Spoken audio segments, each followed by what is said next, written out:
longtemps boudé par les investisseurs, le commerce de proximité vit un retour en grâce. On va en parler avec mon invité, Jérôme Descamps. Bonjour, président de Selectirente Gestion. Donc vous le constatez dans votre activité, le marché du commerce de proximité se porte bien ? Oui, bonjour. En effet, le commerce de proximité se porte bien. On a vécu en 2022 un retour en grâce en fait, du commerce de proximité en centre-ville. Les citadins soutiennent le commerce de proximité et c'est une tendance lourde. Oui, il y a une véritable complémentarité entre le commerce de proximité et le commerce en ligne. Le commerce est de retour en grâce et je dirais que le commerce de proximité a vraiment le vent en poupe maintenant.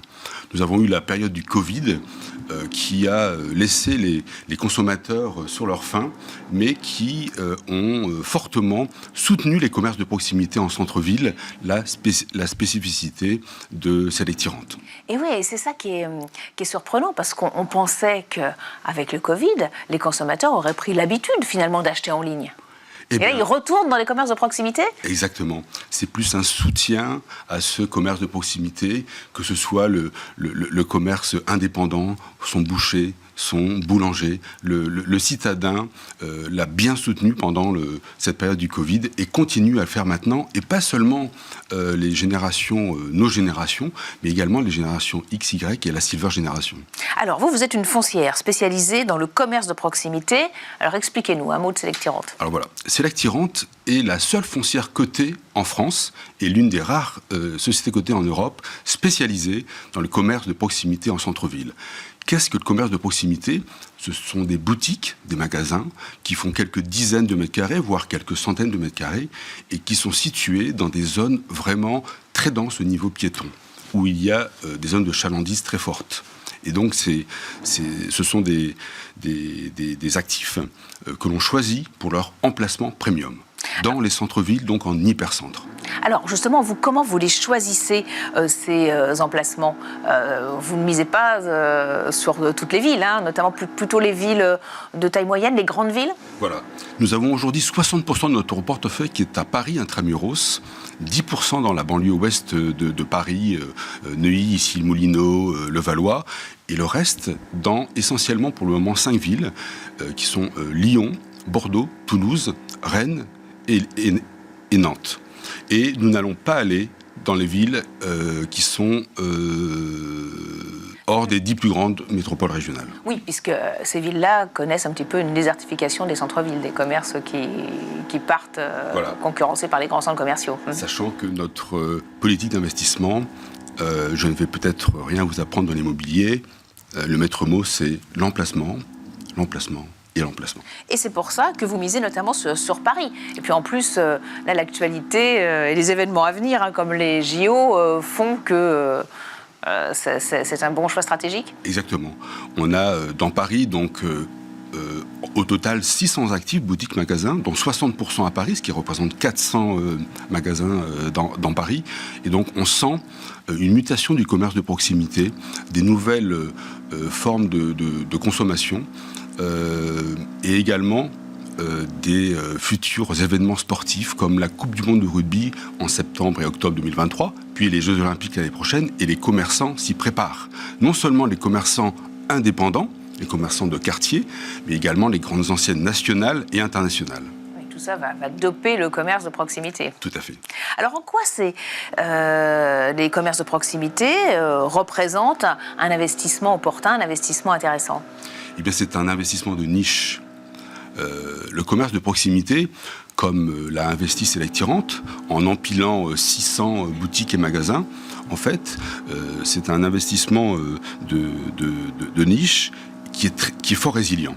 Avec ces 600 boutiques, nous avons une granularité de notre portefeuille qui fait que sur les 600, s'il y a 1, 2, 3, 4, 5 magasins qui ne fonctionnent pas bien ou qui est vacant pendant un moment, eh bien, il y a les 595 autres qui sont toujours là et qui développent du cash flow et très résilients dans le temps. puisque vous savez qu'en France, on a une spécificité, c'est le fonds de commerce. Et donc le commerçant est attaché à son fonds de commerce. Ça peut le préparer à sa retraite, ça peut le préparer à un moment où il doit vendre son fonds de commerce, à avoir un peu d'argent pour sa retraite. Et donc, les commerçants sont vraiment attachés à rester là où ils sont. Et dans les emplacements situés en centre-ville ou en hypercentre, on a une sorte de pricing power. C'est-à-dire qu'ils profitent en fait de l'emplacement pour, malgré l'inflation, continuer à vendre leurs produits. Et oui, c'était ça ma question. Est-ce que l'inflation, la hausse des prix aujourd'hui, change un peu la donne ? Ça change la donne, mais en fait, le citadin aujourd'hui préfère, avec les solutions de mobilité douce, avec les solutions de transport, l'automobile qui est plutôt bannie dans les centres-villes, eh bien, le citadin préfère aller acheter vraiment dans les quartiers, dans son quartier. On parle de la ville du quart d'heure. Les citadins ne veulent pas faire plus d'un quart d'heure à pied ou en transport en commun pour aller faire leurs courses. Et ça, c'est une tendance très lourde, essentiellement dans les grandes villes françaises. Oui, alors qu'avant, il y avait une tendance à aller dans les centres commerciaux. Donc là, il y a une véritable mutation qui s'opère. Oui, exactement.